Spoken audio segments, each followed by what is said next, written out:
A worker for the state of Missouri says a state employee at the Wainwright building in downtown St. Louis has tested positive for COVID-19.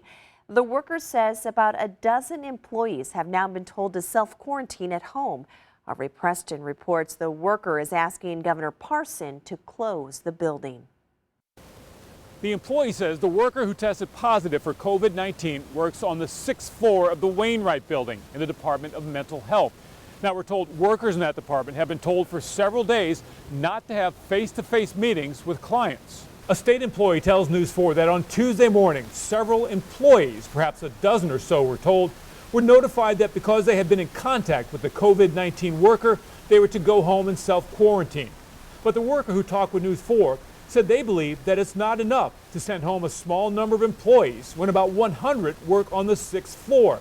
The mental health department also has perhaps another 100 or more working on the 8th floor, and workers often interact.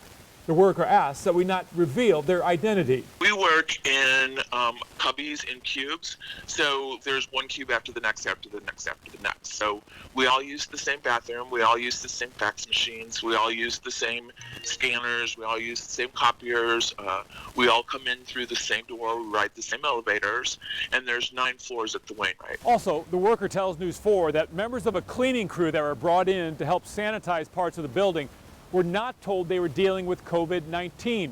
We'll have more on that coming up at 6. Reporting in downtown St. Louis, Ray Preston, News 4.